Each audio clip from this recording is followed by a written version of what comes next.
আল্লাহ পাক রব্বুল আলামিন পবিত্র কুরআনুল কারীমের মধ্যে বলেন, লা ইন শাকারতুম লা আযীদান্নাকুম ওয়া লা ইন কাফারতুম ইন্না আযাবি লাশাদীদ।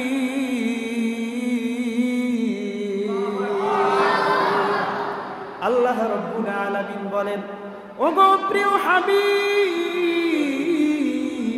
ওগো প্রিয় মুহাম্মদ, আপনি আপনার উম্মতদেরকে জানিয়ে দেন, আপনার উম্মতরা যখন নিয়ামত পায়, আমি রব আল্লাহ তাআলার যখন রহমত পায়, নিয়ামত পায়, তখন আপনার উম্মতরা যদি আমি রব আল্লাহ তাআলার প্রতি শুকরিয়া আদায় করে, আমি রব্বুল আলামিন তার নিয়ামতকে হাজার হাজার গুণ নয়, কোটি কোটি গুণ তার নিয়ামতকে আমি বাড়িয়ে দিব।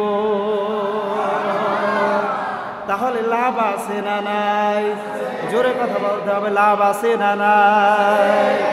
তার পাশাপাশি জানিয়ে দেওয়া হয়, ও নবী আরেকটা সতর্ক বাণী শুনিয়ে দেন, যেই বান্দাগুলো আমি রব আল্লাহ তাআলার নিয়ামত পাইল, আমি রব আল্লাহ তাআলার রহমত পাইল, অথচ আমি রব আল্লাহ তাআলার নিয়ামতের শুকরিয়া আদায় করলো না, আমার আল্লাহ তাআলার রহমতের শুকরিয়া আদায় করলো না, সে আদায় না করার কারণে তার নিয়ামতকে আমি রব আল্লাহ তাআলা ছিনাইয়া নিয়ে যাব।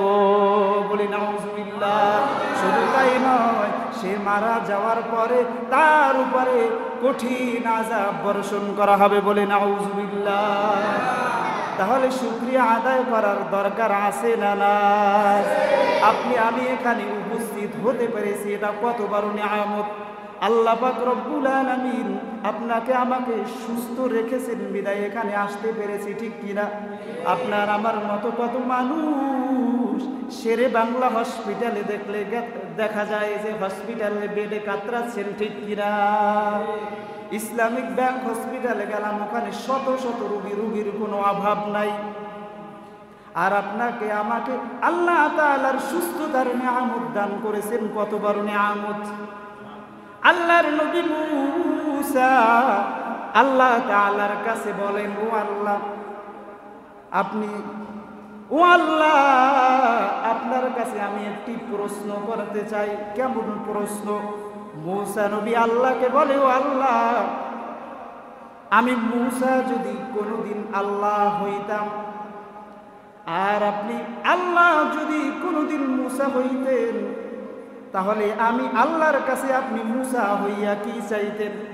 আল্লাহ বলেন, ও মূসা, এটা কি কোনোভাবে সম্ভব? বলেন কি সম্ভব?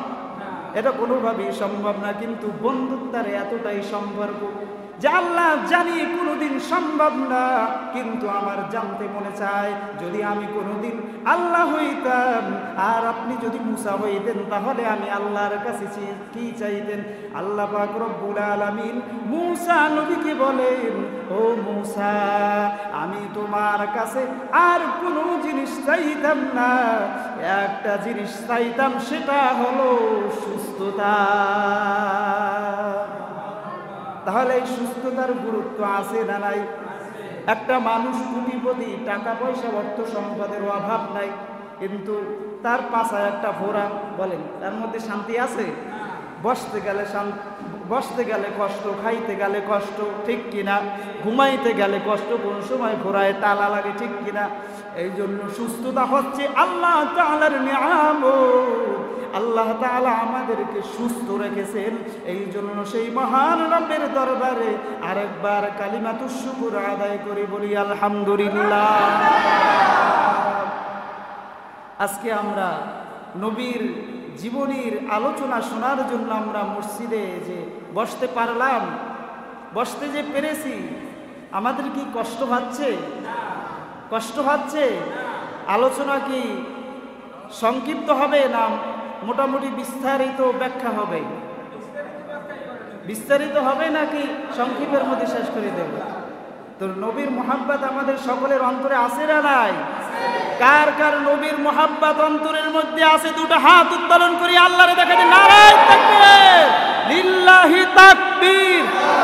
আল কোরআনের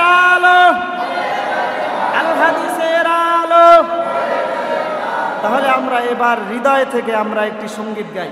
ও গো কামলিওয়ালা তুমি মদিনাওয়ালা, ও গো কামলিওয়ালা, নবীর মুহাব্বত অন্তরে রেখে আমরা সকলেই গাই।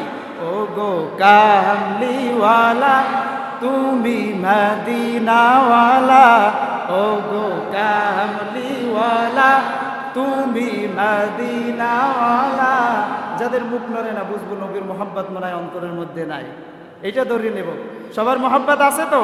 তাহলে সবাই একসাথে ও গো কামলিওয়ালা তুমি মদিনাওয়ালা, ও গো কামলিওয়ালা তুমি মদিনাওয়ালা। তোমারি জন্যে জগৎ উজালা, কামলিওয়ালা তুমি মদিনাওয়ালা, ও গো কামলিওয়ালা তুমি মদিনাওয়ালা। তুমি প্রাণের নবী তুমি ধ্যানের ছবি, তুমি প্রাণের নবী তুমি ধ্যানের ছবি,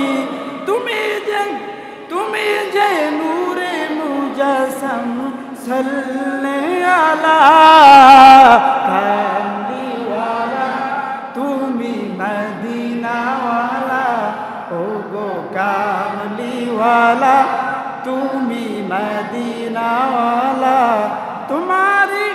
তোমারি জন্যে জগৎ উজালা, কামলিওয়ালা তুমি মদিনাওয়ালা, ও গো কামলিওয়ালা মদিনাওয়ালা।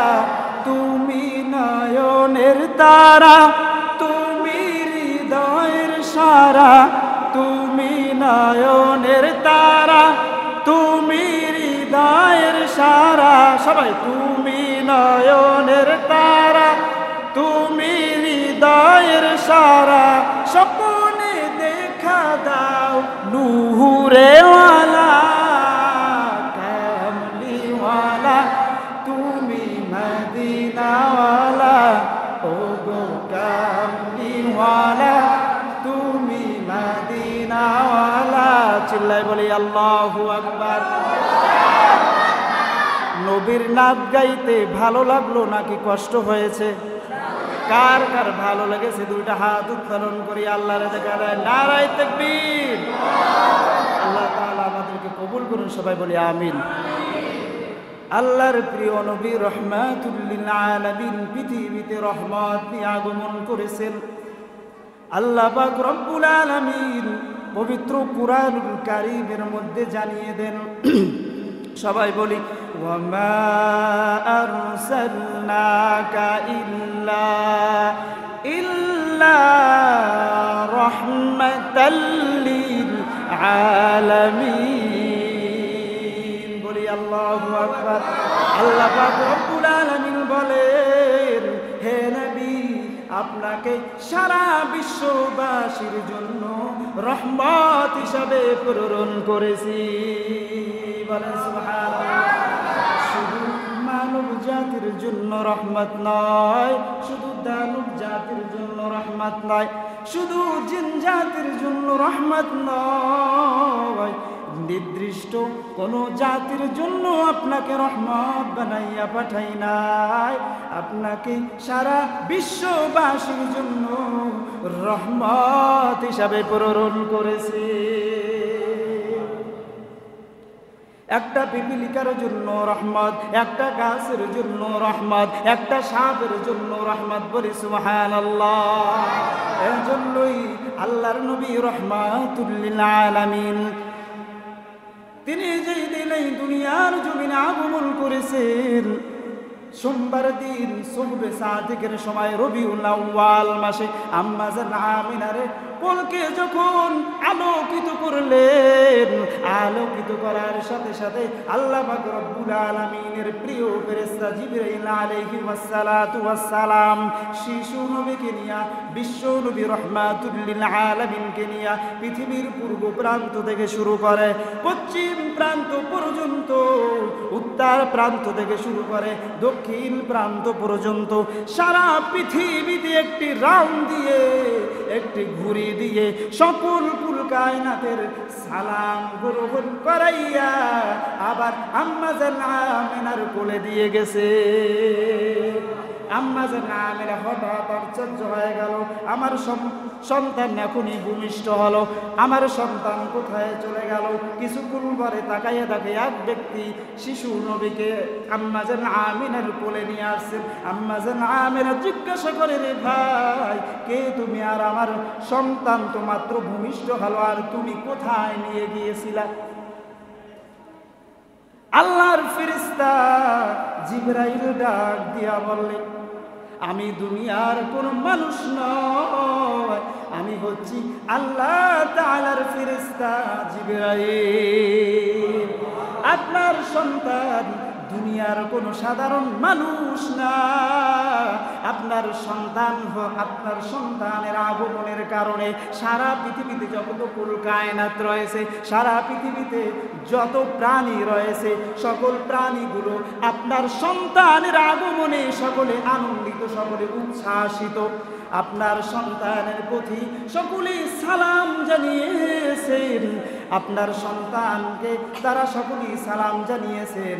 সারা পৃথিবীর সকল কুল কায়নাতের সালাম গ্রহণ করাইয়া আপনার সন্তান আপনার বুকের মালিক আপনার কাছে দিয়ে গেলাম। সবাই আবার বলি, ওয়ামা আরসালনাকা ইল্লা রাহমাতাল লিল আলামিন। তিনি কি নিয়ে আগমন করেছেন? রহমত নিয়ে আগমন করেছেন। আল্লাহর নবী, বিশ্ব নবী রহমাতুল লিল আলামিন রবিউল আউয়াল মাসের সোমবার দিন সুবহে সাদিকের সময় দুনিয়াতে আগমন। আবার কোন এক রবিউল আউয়াল মাসে সোমবার দিন দুনিয়া থেকে চির বিদায় নিয়ে চলে গেছেন। মাঝখানে 63 বছর। কয় বছর? সবাই কথা বলতে হবে, কয় বছর? 63 বছর। এক রবিউল আউয়ালে আগমন, আর এক রবিউল আউয়ালে বিদায়, ঠিক কিনা? নবীর যেটা আগমন সেটাকে বলা হয় মিলাদুন নবী। সেটাকে কি বলা হয়? মিলাদুন নবী। আর নবী যে বিদায় হয়ে গেছে সেটাকে বলা হয় উফাতুন নবী। সেটাকে কি বলা হয়? উফাতুন নবী। আর সিরাতুন নবী কোনটাকে বলা হয়? নবীজির জন্ম থেকে শুরু করে নবীজির মৃত্যু পর্যন্ত যা কিছু ঘটেছিল, নবীজির জীবন বৃত্তান্ত পুরাটাই হলো সিরাতুন নবী। আজকে বাংলার জমিনে মিলাদুন নবী, সিরাতুন নবী নিয়ে মারামারি কিলাকিলি আছে না নাই? একজন আরেকজনকে কাফের ফতোয়া দেয় আছে না নাই? সাধারণভাবে আমি যদি উদাহরণ দেই, আমার বাড়ি হলো বরগুনা জেলা, বামনা থানায়, বাটাজোর গ্রাম। ঠিক আছে? আমার বাড়ি কোথায়? বরগুনা জেলা, বামনা থানা, বাটাজোর গ্রাম, বুকবনি ইউনিয়ন। এখন কেউ যদি জিজ্ঞাসা করে যে আপনার বাড়ি কোন জায়গায়, আমি যদি বলি আমার বাড়ি বামনা, তাহলে সেই বামনার মধ্যে বাটাজোর আছে না নাই? বুকবনি আছে না নাই? এরপরে আমার যদি কেউ জিজ্ঞাসা করে, আমি যদি বলি, যদি জিজ্ঞেস করে যে হুজুর আপনার বাড়ি কোন জায়গায়, আমি যদি বলি বরগুনা, তাহলে সেই বরগুনার মধ্যে বাটাজোর আছে না নাই? বামনা আছে না নাই? বুকাবনি আছে না নাই? এরপরে আসেন বিভাগের কথা যদি জিজ্ঞাসা করা হয়, যদি জিজ্ঞেস করা হয় যে হুজুর আপনার বাড়ি কোন জায়গায়, ধরেন ঢাকাতেই গেছি, যদি বলি বরিশাল, তাহলে কি মিথ্যা হবে? ভুল হবে? সেই বরিশালের মধ্যে বরগুনা জেলা আছে না নাই? বামনা থানা আছে না নাই? বুকবনি ইউনিয়ন আছে না নাই? বাটাজোর গ্রাম আছে না নাই? এরপরে যদি বলি যে হুজুর আপনার বাড়ি কোন জায়গায়, বাংলাদেশ, কোথায়? বাংলাদেশ, তাহলে এর মধ্যে কি ভুল হবে বাংলাদেশ বললে? সে বাংলাদেশের মধ্যে বরিশাল আছে না নাই, বরগুনা আছে না নাই, বামনা থানা আছে না নাই, বুকাবনিয়া আছে না নাই, বাটাচর গ্রাম আছে না নাই। অর্থাৎ সিরাতুল নবী এমন একটা শব্দ, যেই শব্দটা বলার মাধ্যমে নবীজির জন্ম থেকে শুরু করে নবীজির কি বলে ওফাতুল নবী, নবীজির মৃত্যু পর্যন্ত টোটাল জিন্দেগিটাকেই বলা হয় সিরাতুল নবী। কি বলা হয়? সিরাতুল নবী। তাহলে কি মিলাদুল নবী হবে নাকি সিরাতুল নবী? মিলাদ মানে হচ্ছে নবীজির জন্ম। তাহলে শুধু নবীজির জন্ম নিয়ে পড়ে থাকলে কাজ হবে? নবীজির জন্ম থেকে শুরু করে নবীজির মৃত্যু পর্যন্ত টোটাল 63 বছরের জিন্দেগিটাই আমাদের জন্য আদর্শ। বলুন ঠিক কিনা? কেমন আদর্শ? আল্লাহ পাক রব্বুল আলামিন পবিত্র কুরআনুল কারীমের মধ্যে বলেন, লাকাদ কানা লাকুম ফি রাসূলিল্লাহি উসওয়াতুন হাসানাহ। আল্লাহ পাক রব্বুল আলামিন দুনিয়ার মানুষদেরকে জানিয়ে দেন, ও দুনিয়ার মানুষ, তোমাদের মধ্য হতে আমার নবীর মধ্যে রয়েছে উত্তম আদর্শ। পৃথিবীতে যত আদর্শবান মানুষ রয়েছে, সকল আদর্শের শ্রেষ্ঠ আদর্শ নিয়ে আমার নবী দুনিয়াতে আগমন করেছেন। বলেন সুবহানাল্লাহ। পৃথিবীতে কত আদর্শ দেখলাম, লেনিনের আদর্শ আছে না নাই? এই যে আমরা যে গণতন্ত্র মানি, এটা কার আদর্শ? কথা বলে না, এটা কার আদর্শ? গণতন্ত্র এটা কার আদর্শ?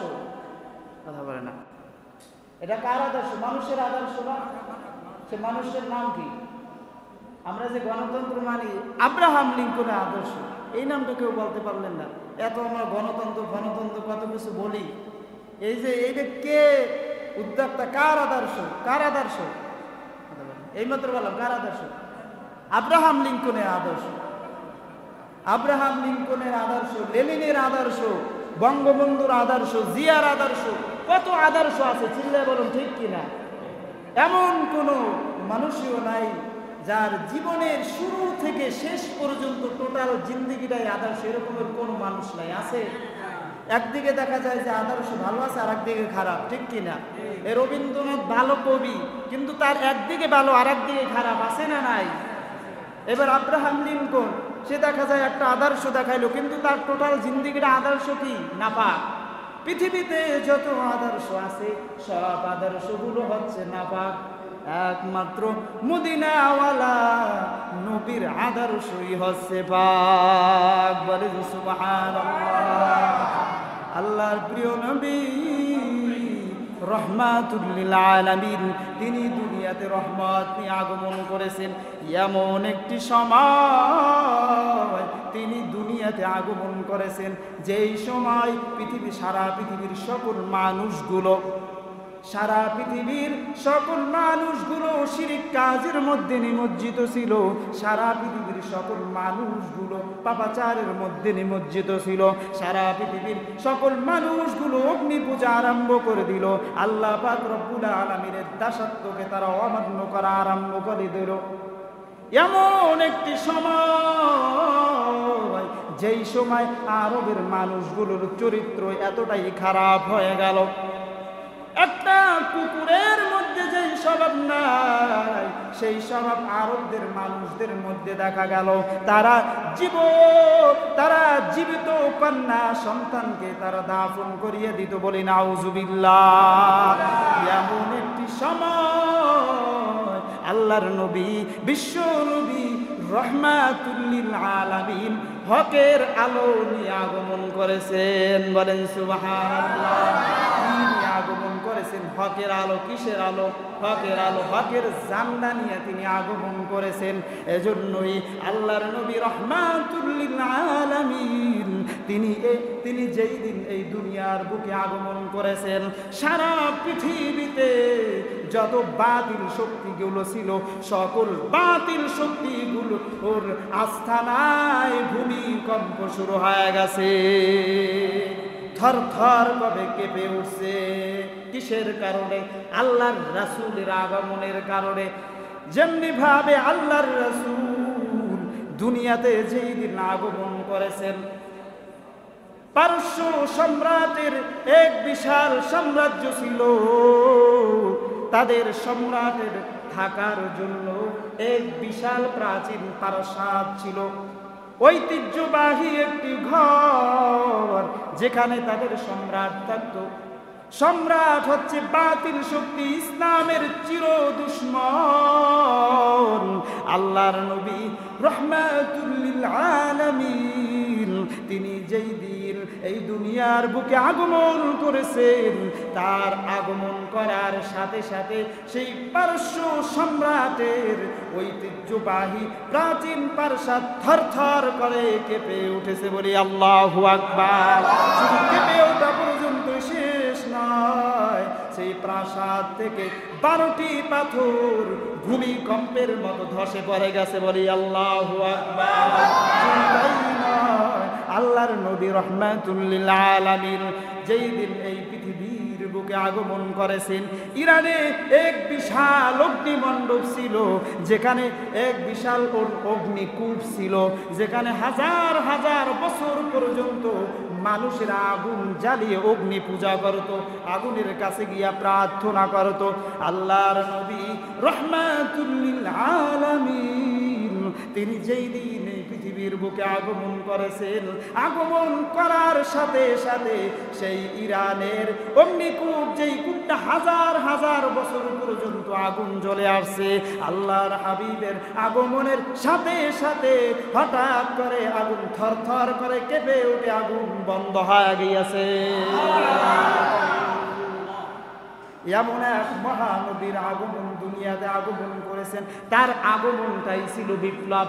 তিনি দাওয়াত শুরু করেন নাই, দুনিয়ায় আগমন করার সাথে সাথে সারা পৃথিবীর সকল বাতিল শক্তিগুলো থরথর করে কেঁপে উঠেছে।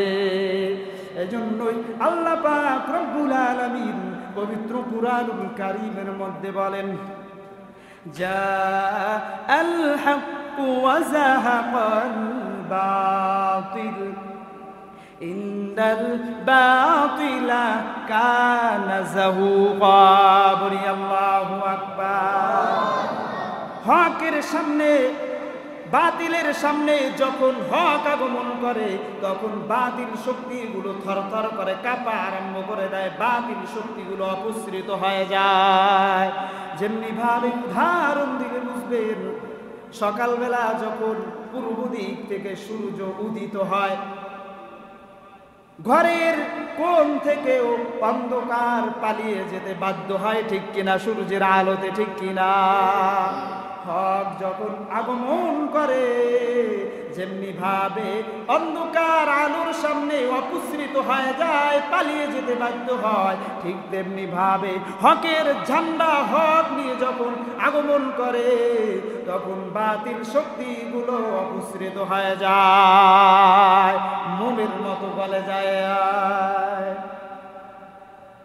যেমনি ভাবে আপনি বুঝবেন, বাংলার জমিনে আমরা ইসলাম পেয়েছি কাদের মাধ্যমে? আল্লাহ ওয়ালা, আল্লাহর ওয়ালিদের মাধ্যমে, ঠিক কিনা? শাহজালাল রহমাতুল্লাহি আলাইহি এই জমিনে ইসলাম প্রচার করার জন্য এসেছেন। 360 আউলিয়া নিয়া সিলেটে আগমন করেছেন। সিলেটে প্রভাবশালী নেতা গৌর গোবিন্দ শাহজালাল রহমাতুল্লাহি আলাইহিকে দেখে বললেন, আরে শাহজালাল, আমার জমিন থেকে, আমার স্থান থেকে বেগে যা, আমার স্থানে দ্বীনের দাওয়াত দেওয়া যাবে না, আমার স্থানে কালিমার দাওয়াত দেওয়া যাবে না। শাহজালাল রহমাতুল্লাহি আলাইহি বললেন, এই আসমানও আল্লাহর, এই জমিনও আল্লাহর, হুকুম চলবে আল্লাহর, অতএব আমি আল্লাহর দাওয়াত দেওয়ার জন্য এসেছি। তোমার কথার কারণে, তোমার ধমকের কারণে, তোমার প্রভাবের কারণে আমি এই এলাকা ছাড়িয়া যাইব না। গৌর গোবিন্দ শাহজালাল রহমাতুল্লাহি আলাইহিকে বললেন, আরে শাহজালাল, তাহলে সাবধান হয়ে যাও, আগামীকালকে যুদ্ধের জন্য প্রস্তুত হয়ে যাও, আমার সাথে যুদ্ধ করে পারলে টিকে থাকো। শাহজালাল রহমাতুল্লাহি আলাইহি বললেন, আচ্ছা ঠিক আছে, আগামীকালকে যুদ্ধ হবে। কি হবে? যুদ্ধ হবে। গৌর গোবিন্দের অস্ত্র শস্ত্র সৈন্য বাহিনীর অভাব নাই, অপরদিকে শাহজালাল রহমাতুল্লাহি আলাইহির অস্ত্র শস্ত্র সৈন্য বন্য কোনো কিছুই নাই, শুধু খালি মানুষ। শাহজালাল রহমাতুল্লাহ আলাইহি বললেন, আচ্ছা ঠিক আছে, আগামীকালকে তোমাদের সাথে যুদ্ধ হবে, কিন্তু এই কথা বলেছেন একমাত্র আল্লাহ তাআলার উপর বিশ্বাস রেখে, ঈমান এনে। শাহজালাল রহমাতুল্লাহি আলাইহি রাত্র যখন গভীর হয়ে যায়, সাথীদের নিয়ে আল্লাহর কাছে কান্নাকাটি করা আরম্ভ করে দিলেন। আল্লাহর কাছে বললেন, আল্লাহ, এই আসমানও আপনার, এই জমিনও আপনার, আপনার দিনের দাওয়াত পৌঁছে দেওয়ার জন্য, এই জমিনে আপনার হুকুমত কায়েম করার জন্য আমরা দাওয়াত নিয়ে আসছি, কিন্তু বেঈমান গৌর গোবিন্দ আমাদেরকে দাওয়াত দিতে দিচ্ছে না। এই গৌর গোবিন্দ আমাদের সাথে যুদ্ধ ঘোষণা করেছে, কেমনে তাদের সাথে যুদ্ধ করব? আমাদের কাছে অস্ত্র নাই, সৈন্য নাই, আমাদের কাছে কিছুই নাই রে আল্লাহ।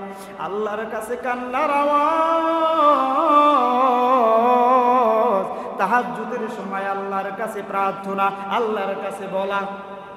ফজরের যখন সময় হয়ে গেল, শাহজালাল রহমাতুল্লাহি আলাইহি কাফেলার লোকদেরকে ডাক দিয়া বলে, ও আমার কাফেলার ভাই, আমার কাফেলার মধ্যে এমন কোন ব্যক্তি আছো যার কোনদিন নামাজ জামাতে তরক হয় নাই, যিনি কোনদিন জামাত ছাড়া নামাজ পড়ে নাই, এমন কে আছো?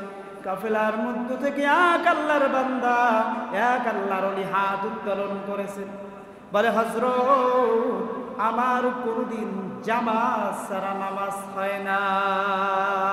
বলি আল্লাহু আকবার। শাহজালাল রহমাতুল্লাহি আলাইহি বললেন, তাহলে আজকে ফজরের আজান কোনো ব্যক্তি দিবে না, আজকে ফজরের আজানটা তুমি দিবা। শাহজালাল রহমাতুল্লাহি আলাইহির আদেশ পাওয়ার পর আল্লাহর ওলি, আল্লাহর বান্দা আল্লাহু আকবার, আল্লাহু আকবার বলিয়া যখন আজান শুরু করে দিল, আল্লাহর বান্দার আজান শুরু করতে দেরি হয়, কিন্তু গৌর গোবিন্দের রাজপ্রাসাদ থরথর করে কাঁপতে আরম্ভ হতে শেষ হয় না। ভূমিকম্পের মতো শুরু হয়ে গেল, গৌর গোবিন্দের রাজপ্রাসাদ আজানের মধ্যে ধ্বংস হয়ে গেছে। বলি আল্লাহু আকবার। আজান শুরু, গৌর গোবিন্দের রাজপ্রাসাদের ধ্বংস শুরু, আজানও শেষ, গৌর গোবিন্দের রাজপ্রাসাদ, তার ক্ষমতা সব কিছুই ধ্বংস হয়ে গেছে।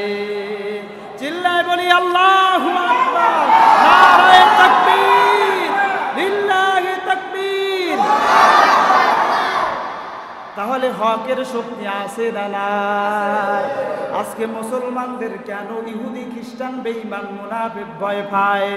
মুসলমানদের কাছে অস্ত্র নাই, সৈন্য নাই, বোমা নাই, কিচ্ছু নাই, পারমাণবিক অস্ত্র মুসলমানদের কাছে নাই, এরপরেও কেন বেঈমান মুনাফিক ভয় পায়? তার ভয় পাওয়ার একমাত্র কারণ হচ্ছে তারা একমাত্র আল্লাহ তাআলাকে ভয় করে, তারা হকের আওয়াজ দিয়ে বাহির হয়। চিল্লায় বলেন ঠিক কিনা? আজকে মুসলমান যদি আমরা সংখ্যায় কমও থাকি, আর বেঈমানদের সংখ্যায় যদি বেশিও থাকে, বেঈমানদের কাছে যদি অস্ত্র শস্ত্র থাকে, আর আমাদের ঈমান যদি মজবুত হয়, আর আমরা যদি রাসূলের হকের পথে যদি থাকতে পারি, আমাদের এক আল্লাহু আকবারের তাকবীরে বেঈমানের মসনদ থরথর করে কেঁপে উঠবে। বলুন ঠিক কিনা? তাহলে মুসলমানরা কোন পথে চলবে? হকের পথে নাকি বাতিলের পক্ষে? কথা বলেন, হকের পক্ষে নাকি বাতিলের পক্ষে? হকের পক্ষে কোনটা আর বাতিলের পক্ষে কোনটা? আল্লাহর পয়গম্বর মুহাম্মদুর রাসূলুল্লাহ সাল্লাল্লাহু আলাইহি ওয়াসাল্লাম বিদায় হজের সময় সাহাবায়ে কেরামদেরকে ডাক দিয়া বলে, ও আমার সাহাবীরা রে, ও আমার উম্মতরা রে, আমি তোমাদেরকে ছেড়ে আমি চলে যাচ্ছি, আমি তোমাদের মধ্য থেকে চির বিদায় নিয়ে চলে যাব, তবে তোমাদেরকে আমি কিছু নসিহাত করে যাই। তারাক্তু ফীকুম আমরাইন লান তাদিল্লু মা তামাসসাকতুম বিহিমা কিতাবাল্লাহি ওয়া সুন্নাত রাসূলি। এরে উম্মত, আমি তোমাদেরকে ছাড়িয়া চলে যাইতেছি, তবে হ্যাঁ, আমি তোমাদের মাঝে, আমি তোমাদের মধ্যে দুটো জিনিস রেখে গেলাম। একটা হইল তারাক্তু ফীকুম আমরাইন লান তাদিল্লু মা তামাসসাকতুম বিহিমা কিতাবাল্লাহি ওয়া সুন্নাত রাসূলি। একটা হইল আল্লাহ তাআলার দেওয়া কিতাব কুরআন, কিতাবুল্লাহ, আর একটা হলো আমার সুন্নাত, আমার আদর্শ। এই দুটো জিনিস তোমরা যতদিন পর্যন্ত ধরে রাখতে পারবা, ততদিন পর্যন্ত তোমরা বিপদগামী হইবা না, ততদিন পর্যন্ত তোমরা পথভ্রষ্ট হইবা না, ততদিন পর্যন্ত তোমাদের বিরুদ্ধে কোনো বেঈমান, কোনো মুনাফিক তোমাদের উপরে ষড়যন্ত্র করিয়া তোমাদের উপর বিজয় অর্জন করতে পারবে না। তাহলে রাসূল আমাদের মাঝে উত্তম আদর্শ নিয়ে এসেছেন, ঠিক কিনা? এরপরে কি রেখে চলে গেছেন? একটা হলো কি কিতাবুল্লাহ, আল্লাহ তাআলার দেওয়া কোরআন। একটা কি কিতাবুল্লাহ, আল্লাহ তাআলার দেওয়া কোরআন। আর একটা আছে সুন্নাতু রাসূলিল্লাহ। এটা কার আদেশ? কথা বলে না, এটা কার আদেশ? আল্লাহর আদেশ। তাহলে আল্লাহর রাসূল আমাদের মাঝে উত্তম আদর্শ নিয়ে, রহমত নিয়ে আগমন করেছেন। এরপরে আমাদের মাঝে কি রেখে গেছেন? দুইটা জিনিস। কয়টা জিনিস? দুইটা জিনিস। একটা হচ্ছে কিতাবুল্লাহ, আল্লাহ তাআলার দেওয়া কোরআন, আর একটা হচ্ছে সুন্নাতু রাসূলিল্লাহ, নবীর আদর্শ, নবীর সুন্নাত, নবীর হাদিস। আল্লাহর নবী গ্যারান্টি দিয়েছেন, এরে উম্মত, আমি তো চলে যাব, তোমরা এতিম হয়ে যাবা, তোমরা আর নবী পাইবা না, তবে তোমাদের মাঝে দুইটা জিনিস রেখে গেলাম। এই দুইটা জিনিস যদি ভালো করে আঁকড়ে ধরে রাখতে পারো, তোমাদের আর কোনো ভয়ের কারণ না। আজকে আমরা কেন এত বিপদগামী, কেন আমরা পথভ্রষ্ট হয়ে গেলাম? তার একমাত্র কারণ হচ্ছে এই কোরআনকে ছাড়ার কারণে, ঠিক কিনা? নবীর আদর্শ ছাড়ার কারণে, ঠিক কিনা? আজকে এই জমিনের মধ্যে দেখা যায় যারা আমার নবীর রেখে যাওয়া কুরআন, আল্লাহ তাআলার দেওয়া কুরআন, নবীর সুন্নাত আদর্শ, এই দুটো জিনিস যেই বান্দা যত পার্সেন্টেজ ধরে রেখেছে, খোদার কসম করে বলি, ওই বান্দা কত পার্সেন্টেজ সম্মানে এবং শান্তিতে রয়েছে। চিল্লায় বলো ঠিক কিনা? আর যেই সকল বান্দাগুলো আমার নবীর উপরে দেওয়া আল্লাহ তাআলার দেওয়া বিধান কুরআন, আমার নবীর রেখে যাওয়া সুন্নাত আদর্শ হাদিসগুলো, যেই বান্দাগুলো যত পার্সেন্টেজ ছেড়েছে, ওই বান্দা কত পার্সেন্টেজ অসম্মান এবং অশান্তিতে রয়েছে, ঠিক কিনা? তাহলে আমাদের শান্তি দিতে পারে কয়টি মাধ্যমে? দুটি মাধ্যমে। কয়টি মাধ্যমে? দুটি মাধ্যমে। ও পর্দার অন্তরালের মা, ও যুবক ভাই, ও মুরব্বী বাবাজিরা, বলা হয় রে হুজুর, দুনিয়ার কোনো সমাধানই পাচ্ছি না, এই সমস্যা সেই সমস্যা, কোনো সমস্যাই শেষ হচ্ছে না, সকল সমস্যার সমাধান হচ্ছে দুইটি। কয়টি? দুইটি। আজকে আলোচনা থেকে কি পাইলাম? দুইটা জিনিসের উপদেশ পাইলাম। কি? দুইটা উপদেশ। এই দুইটা জিনিস যদি আমল করে রাখা যায়, তাহলে যেমনি ভাবে আপনার আমার সম্মান বাড়বে, ঠিক তেমনি ভাবে ওই জাহান্নাম থেকে বেঁচে আমরা জান্নাত হাসিল করতে পারবো। আল্লাহর রাসূল গ্যারান্টি দিয়েছে।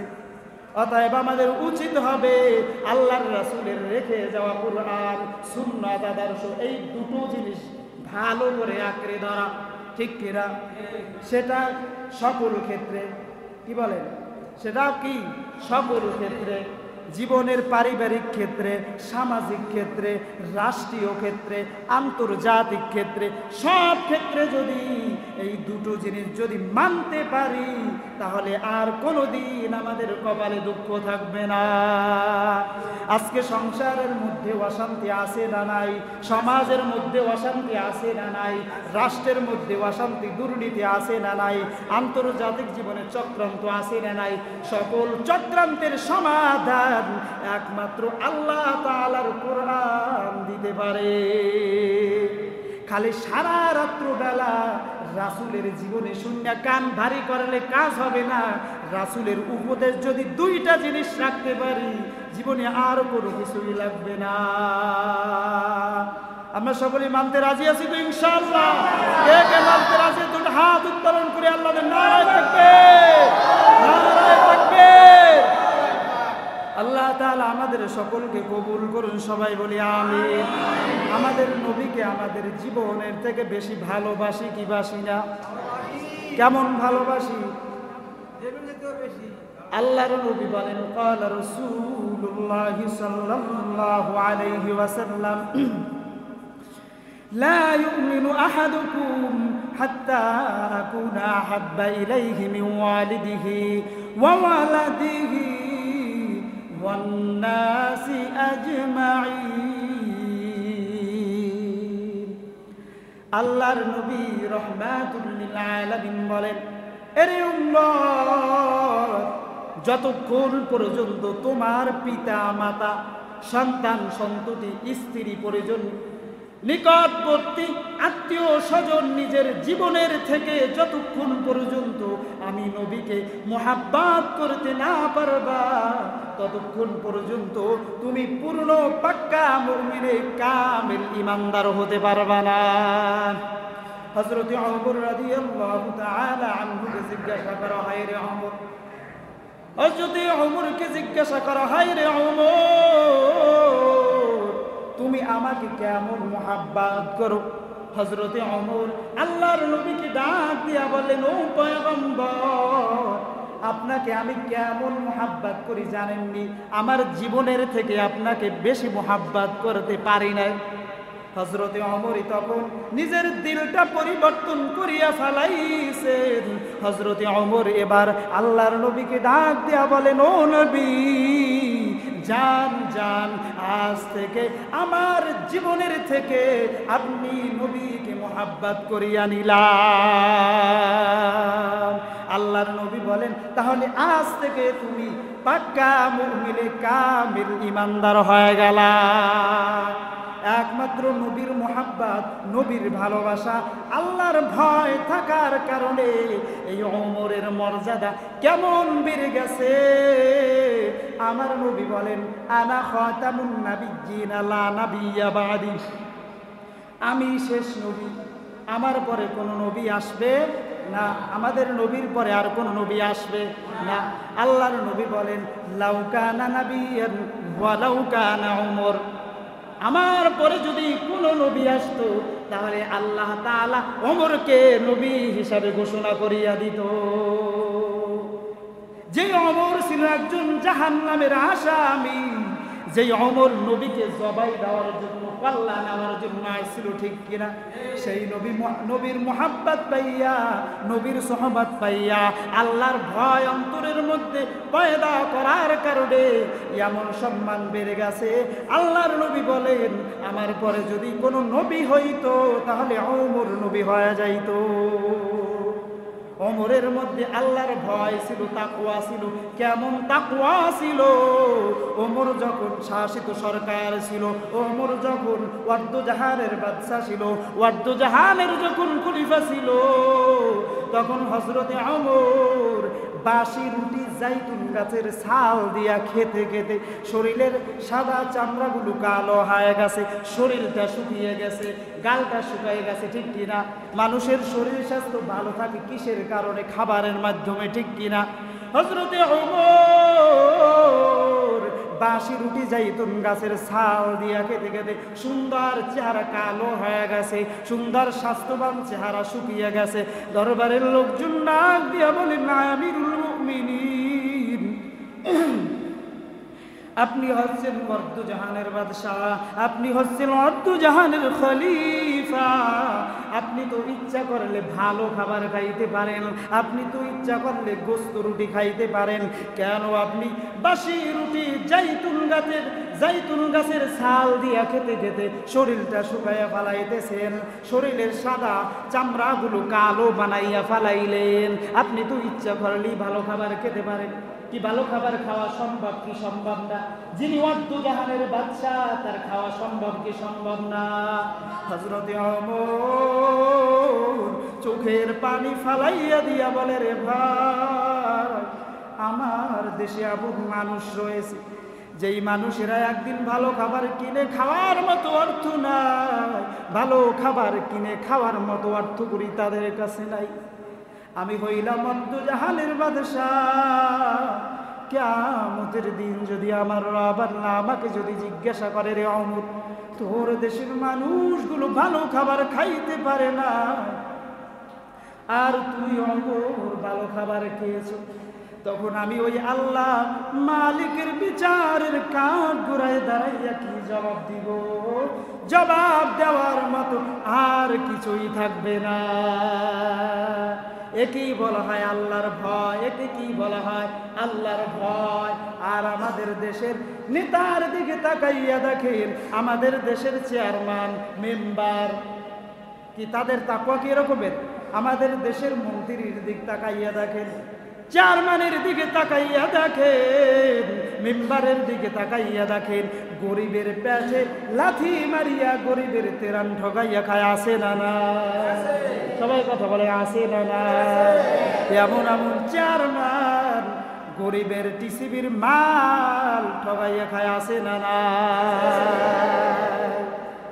এমন এমন মন্ত্রী সাহেব বাংলাদেশ থেকে হাজার হাজার কোটি কোটি টাকা বিদেশে পাচার করিয়া নিয়ে গেছে, আসে না না?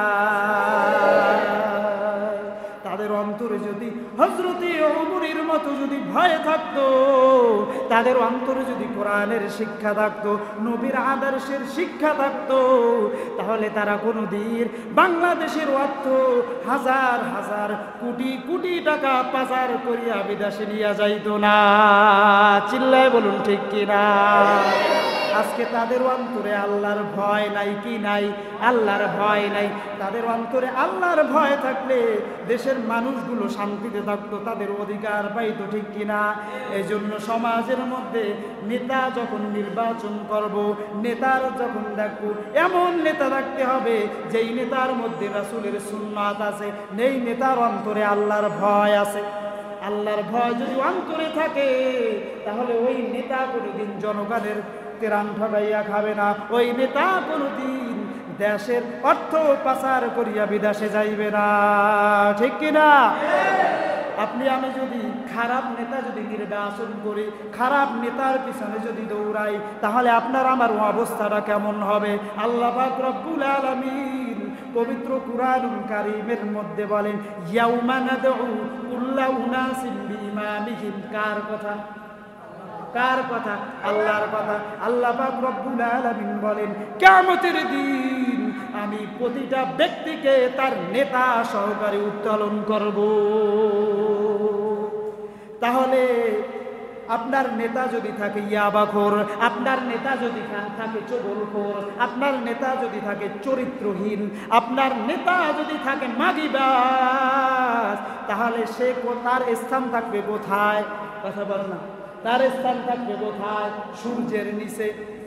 এখন সূর্যটা 9,30,00,000 মাইল উপরে থেকে তাপ দেয়, তখন সূর্যটা গুনাহগারের মাথার উপরে নেমে আসবে।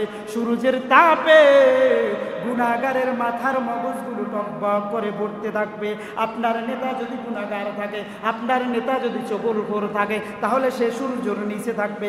তাহলে আল্লাহ আপনাকে ওই নেতার সাথে হাজির করবেন, তাহলে আপনি ওই সূর্যের তাপে থাকবেন। বলুন ঠিক কিনা? ওই আযাবের মধ্যে আপনি আমিও থাকতে হবে, ঠিক কিনা? এই জন্য ভাইরা আমার, এমন নেতাকে অনুসরণ করেন, এমন নেতার পিছনে দৌড়ান যেই নেতার মধ্যে আল্লাহর ভয়, যেই নেতার মধ্যে নবীর মুহাব্বত। ওই নেতাও যদি কিয়ামতের দিন মাপ পেয়ে যায়, আপনি আমিও হয়তো ওই নেতার ওসিলায় মাপ পেয়ে যেতে পারি, ঠিক কিনা? কিয়ামতের দিন এমন নেতার পিছনে জীবিত থাকা অবস্থায় ঘুরিয়েন না যেই নেতা ওই জাহান্নামের আসামি। আপনি 5 ওয়াক্ত নামাজ করেন, নামাজে কোনো ত্রুটি নাই, রোজায় কোনো ত্রুটি নাই, হজ করেছেন, সব কিছুই করেছেন, কিন্তু এমন ব্যক্তিকে নেতা মানলেন, আল্লাহ ওই সকল করে ডাক দিবে যে তোর নেতা সহকারে তুই হাজির হয়ে যা। তোর নেতার কক্ষ হবে জাহান্নামে সূর্যের নিচে, আপনি আমি ওই আরশের নিচে ছায়া পাবো? কথা বলে ছায়া পাবো না। দুনিয়ায় সামান্য লোভে পড়িয়া 2টা টিসিবির জন্য, 2টা টাকার জন্য, 2 কাপ চায়ের জন্য, 2টা বিড়ির জন্য, ঠিক কিনা? নেশা খাওয়ার জন্য 500 টাকা দিবে এজন্য, ঠিক কিনা? এই সামান্য লোভে পড়িয়া এমন চগলখোর, এমন চরিত্রহীন নেতার পিছনে যদি দৌড়ায়, কিয়ামতের দিন গো বাবা ধরা খেয়ে যাইব। তখন মনে হবে যে হুজুর একদিন আমাদের কোরআনের মাধ্যমে সতর্ক করে দিয়েছিল, এরপরেও আমরা সতর্ক হই নাই। ও বাবাজি, আপনার কবরেও আপনাকে যেতে হবে, আমার কবরেও আমাকে যেতে হবে। ও যুবক ভাই, তোমার কবরেও তোমাকে যেতে হবে। তোমার সাথে তোমার নেতা যাবে না, তোমার সাথে তোমার বাবা যাবে না, তোমার সাথে তোমার মা যাবে না, তোমার সন্তানও তোমাকে ঘর থেকে ঘাড় ধাক্কাইয়ে বাইর করিয়া দেবে। এই লাশটাকে তাড়াতাড়ি করে ঘর থেকে নামা, তাড়াতাড়ি করে দাফন কর। অতএব যাদেরকে তুমি আপন মনে করেছো, যেই লোক লালসার কারণে তুমি যেই নেতার পিছনে দৌড়াও, ওই নেতা কিন্তু একদিন তোমাকে জাহান্নামে নিয়ে যাইবে। কয়টি জিনিস মানে কথা বলতে হবে? একটা হইল কিতাবুল্লাহ, একটা কি কিতাবুল্লাহ, আর একটা হচ্ছে সুন্নাতু রাসূলিল্লাহ। এই 2 জিনিস যেই নেতা অনুসরণ করে তাকে আমরা নেতা মানবো, ঠিক কিনা? তা না হলে অন্য কোন লোককে আমরা নেতা মানি না, একমাত্র নেতা মানবো যিনি নবীর সুন্নাত মানে, ঠিক কিনা? যিনি কোরআনের কথা বলে, ঠিক কিনা? আল্লাহর নবী, বিশ্ব নবী, রহমাতুল লিল আলামিন, তিনি দুনিয়াতে রহমত নিয়ে আগমন করেছেন, বরকত নিয়ে আগমন করেছেন। তার আদর্শ অনুযায়ী যদি আমরা জীবন গড়তে পারি, তাহলে আল্লাহ পাক রব্বুল আলামিন সকল নবীগণের উম্মতের আগে আমাদেরকে জান্নাত দান করবেন। আমাদের মর্যাদা কেমন? আল্লাহর নবী বলেন, ক্বালা রাসূলুল্লাহ সাল্লাল্লাহু আলাইহি ওয়াসাল্লাম, ইন্নাল্লাহা ফাদ্দালানি আলাল আমবিয়াই ওয়া ফাদ্দালা উম্মতি আলাল উমাম। আল্লাহর নবী বলেন, আমাকে সকল নবী পয়গম্বরগণদের উপরে শ্রেষ্ঠ মর্যাদা দান করা হয়েছে। শুধু তাই নয়, পৃথিবীতে যত নবী পয়গম্বরগণ আগমন করিয়াছিলেন, তাদের যত উম্মত রয়েছে, সেই উম্মতদের উপরে আমার উম্মতদেরকে শ্রেষ্ঠ মর্যাদা দান করা হয়েছে। কি দান করা হয়েছে?